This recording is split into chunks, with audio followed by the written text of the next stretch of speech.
when I was talking to a federal prisoner a little while ago. He says, I reserve my rights, da-da-da-da-da-da-da-da-da-da, prejudice, whatever. I said, why do you say that every time you talk to me? He says, well, because they're listening to me to a federal penitentiary. I said, they who, Bob? He said, well, they might use this against me. I said, how could they use what you're saying against you? I said, well, stop being afraid of this day. If somebody wants to say that you said something and try to use it against you, you call the man out. You say, Bob, there's something I say to this other man named Karl, up in Virginia, who's trying to aid and assist his fellow man while he's in a federal penitentiary. Did this cause you some harm, Bob? He's like, well, no, the United States, we don't like when you say, the United States what? Oh, the United States Susie? Was that the United States two names? Is that a first name, last name? What's the United States? So like I said, you folks, like I said, I just look at things a whole lot different. You guys, I know, like I said, the government is so low down in my totem pole of things to worry about every day. Because, like I said, once they call you out for some reason, a prosecutor or whoever, say, is your name Bob? Yeah. Did I do something to you, Bob? No. Then who did I do it to?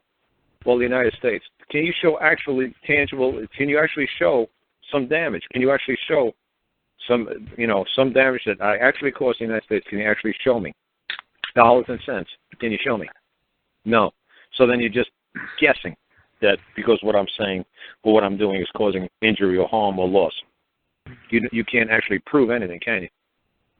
I want to be able to contact you. I have a couple things I'd like to talk to you about. One, I had talked to Bali back a little while ago about the Onondaga, my Indian friends up here. Actually, you can see it on YouTube where the state police came onto their properties and started pounding on them with the billy clubs. And this has been 17 years. They've been wanting to go to court, and the attorneys and stuff want them to settle. They don't want to settle. They just basically the court or the state wants to give them chump change, and just to try to get rid of this thing, but they want to go to trial. So I kind of like to talk to you about that if you'd be interested in helping them out. It's basically their father was murdered by the nation because he was contesting the chiefs that were supposedly supposed to be traditional chiefs sitting on their council, but they're BIA basically agents. There's a difference when in 71 when the BIA started registering tribal nations, I've just realized they basically became Federal Reserve Indians or nation tribes, and because of the registering, what it goes back to is that they've changed the names on the Federal Registry, so they're not recognized as the traditional by treaties. So anyways, I'd like to talk to you about them, and I have another question also maybe privately about statute of limitations of your concepts of statute of limitations of time for perhaps pursuing like not small claims, but some sort of different claims of the statute of limitations. There's a statute of limitation is for a statute. It's not something rigid. It's not for man. Man isn't bound by statute. You know that, right? You know man is fluid and dynamic. Right. He's not bound. If you want to find an easy one to just study, just do the Judiciary Act of 1793, Clause 31, Section 31. And it'll say that what was going on way back when is, let's say, like some lord or some knight or some duke. He had a good-looking wife, whatever, and the king would take his wife and make a claim that the duke was doing all kinds of nonsense. And then they found out later, as history went by, that the duke was actually innocent, or the knight or the lord was actually innocent. And he was stripped of all his land and property and everything, his titles. And his kids would actually find out the truth after the dad was dead.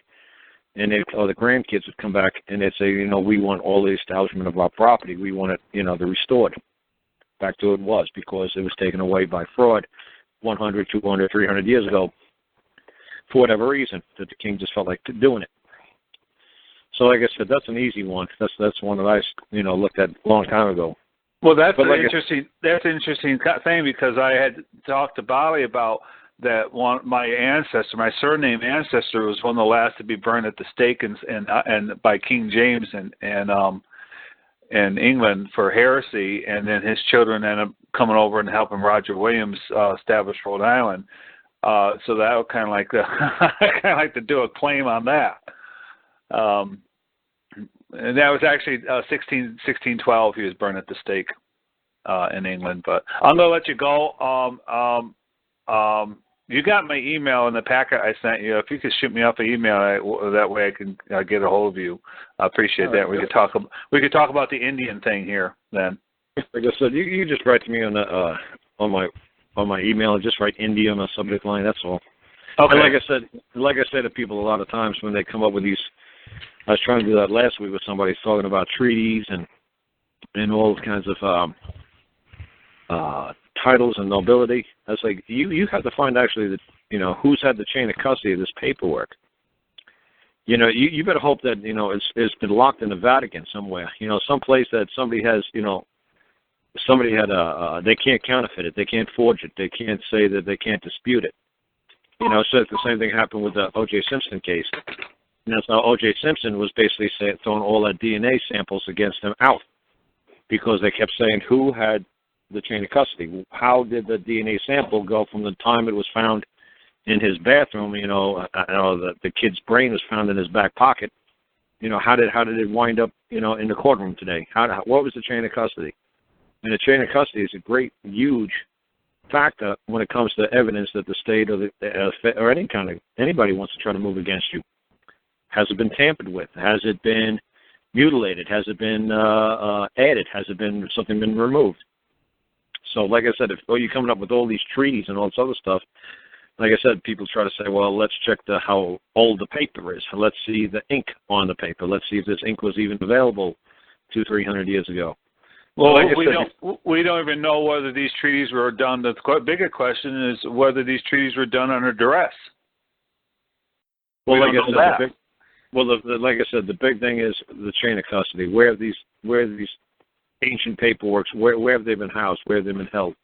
Right. And obviously, even if your great grandparent was, given the state of Rhode Island, how did it slip out of his hands? How did he lose it? You see what I'm saying? Yes. Did he lose it was he on a riverboat gambling and he just said, hey, I'll put it all in, and he put it all in? Like I said, there might be a lot more to this. So like I said, I usually don't worry too much about this kind of stuff unless you could show the chain of custody and how the possession transferred, the possession of property transferred from one to another. If it's based on forgery or, like you said, duress or something like that.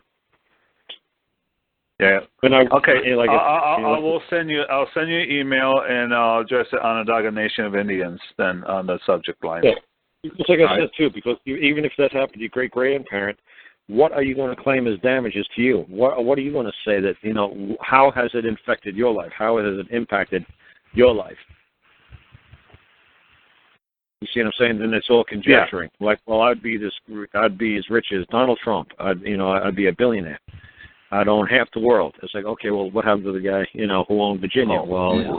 We would never know. I mean, that's how would you possibly ever know?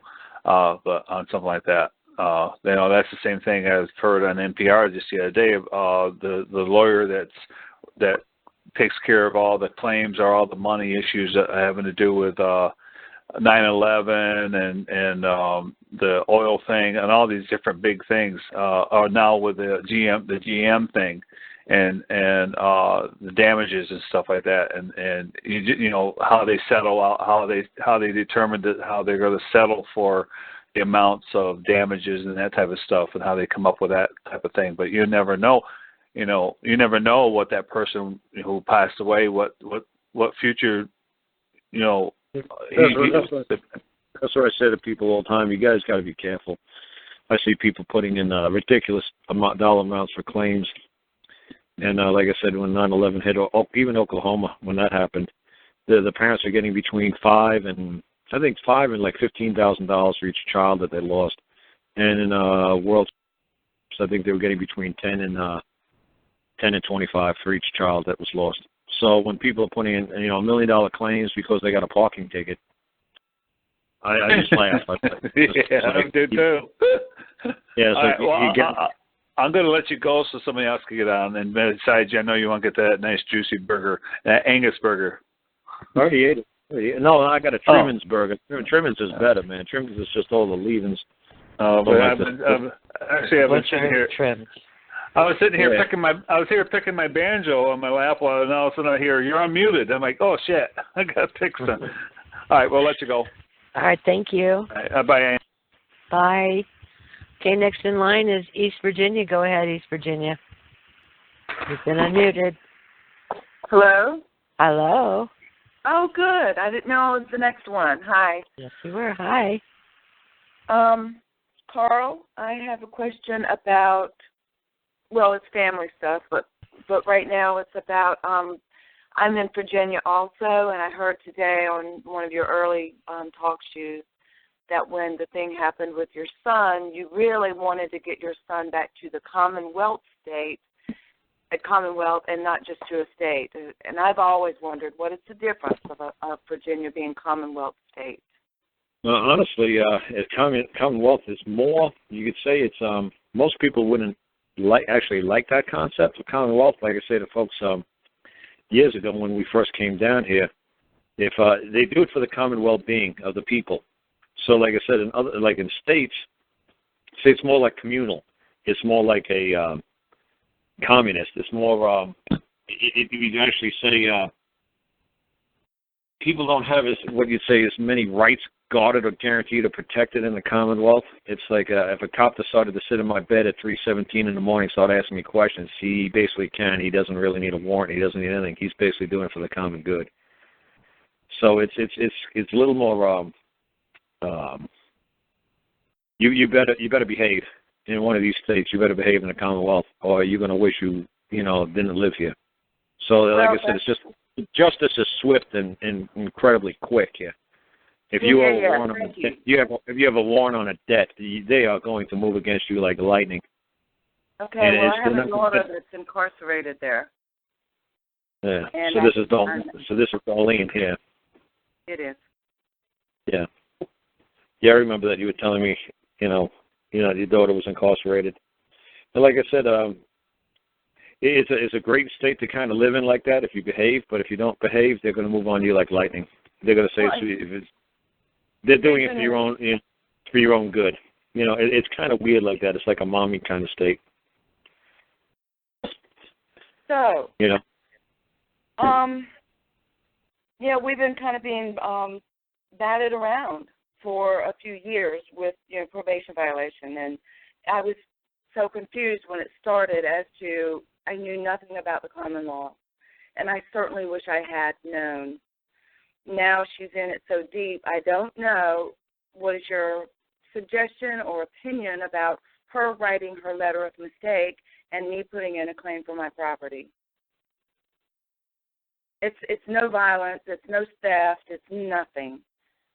Yeah. Well, like I said, I mean, I understand that you're trying to get her out, and she was the lady who was in there for drugs. Well, yeah, but that's 18 years old, and now she's 23, and it's just been a slippery slope of probation violations. It's very difficult there, Carl. All it is it's like I say, it's the mommy state, the nanny state. That's all it is. If you can't, and that's what I try to tell people all the time. If you don't know how to move through the courts, all it is once you leave home at 18 and mom couldn't control you, mom couldn't tell you stop doing drugs, and mom couldn't tell you not to drink and drive, well, the mommy state is going to step in and take over where your mom didn't teach you.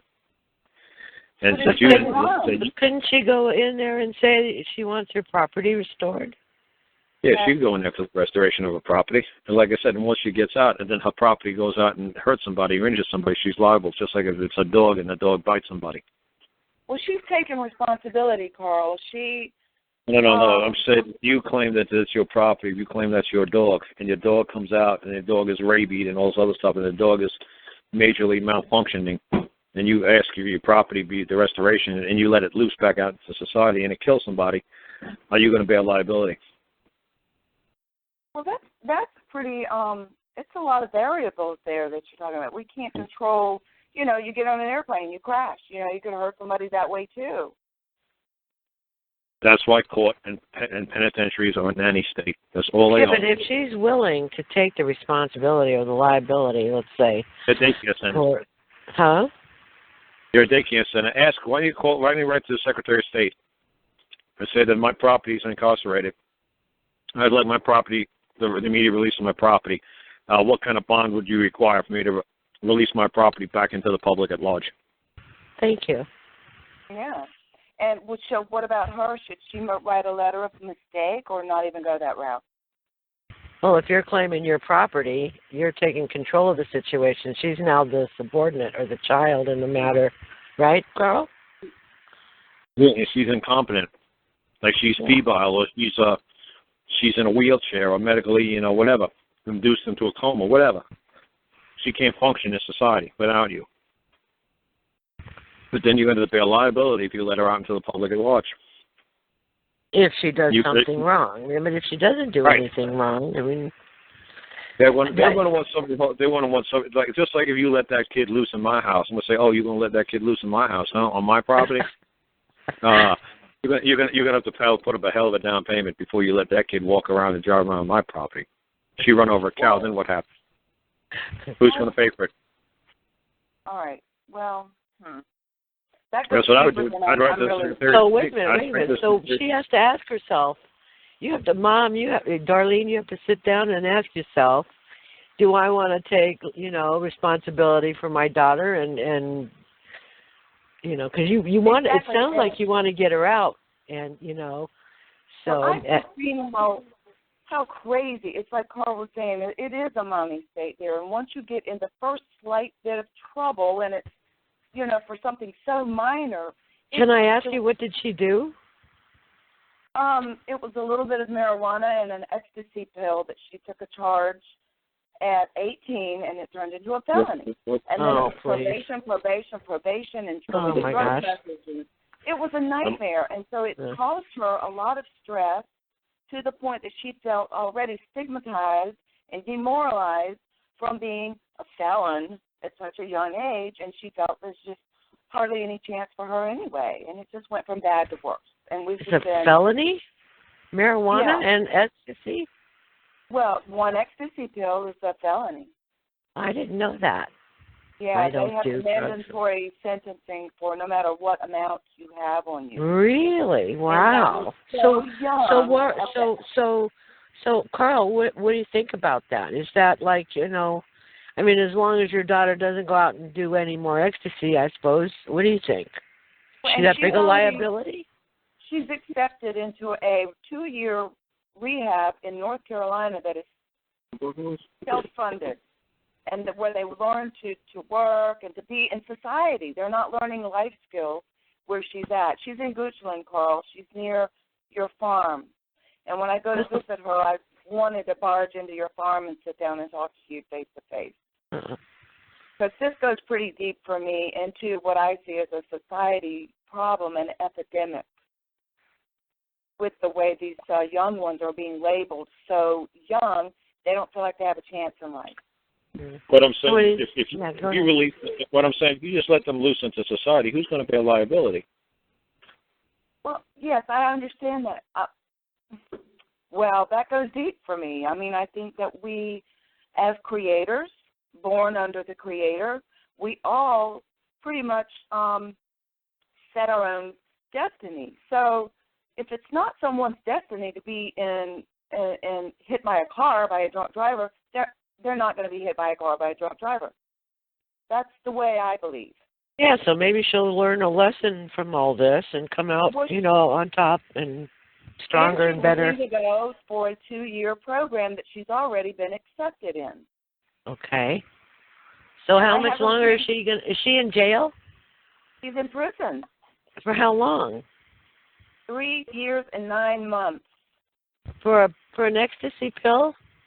In the beginning, that's what it was, Angela, and then it just escalated. You do one little thing wrong. Like they came to our house one day. They violated her probation. For what reason did she? What was the violation? She didn't show up for a probation meeting, and they put a warrant out for your arrest when you don't go for your meeting. And it's you jump through so many hoops when you're so young and you don't have a license anymore and you got to rely on your mommy to drive you around. I mean, it's crazy. I had no family there to help us. No father was helping. I mean, it was just really difficult time, and I stood right beside her this whole time, knowing that I could see her going into a stressed, depressed state. You know what you need to do is you need to come to terms with the whole thing, and if you want to take responsibility for your daughter, go ahead and do what Karl said, and write to the who did you say, Karl? The Secretary of State. Yeah, and go ahead and tell him your daughter's been kidnapped and you want your property restored and go that route. Otherwise, you know what? 3 years goes by really quick. She might learn something from it. I don't know. I hate to think of anybody cooling their heels in the slammer. But why didn't she show up? I mean, there's a reason why she didn't show up for her. Well, not so much. Go ahead, Karl. I'm saying not so much that her property was kidnapped. It's like it's not so much that it's not so much that her property was kidnapped. It's her her property didn't know how to conduct itself properly. Within in the we didn't understand. It was a system we did not understand. It was basically what it was, Karl. It was so confusing, and we didn't know legalese, and we didn't know, and it was crazy. It was putting me under intense stress. And, financial... Yes, all I'm trying to say is when you go to the Secretary of State, you're just saying to the Secretary of State, it's like, I'd like the restoration of my property. I want to bear full liability of the release of my property. What is going to be requirement of me? What kind of bond do you need? What do you need of me to get the restoration of my property, immediately in my possession? Yeah. What are you going to require me to do? That's what you should do. Otherwise, unfortunately, it's say like you said, that she got accepted into a 2-year program. It's a victimless crime. There's been no harm or injury to man. She is self-inflicted. Blah blah blah. There you go. Sounds like a winner to me, Karl. Yeah, just something simple. Just make it simple.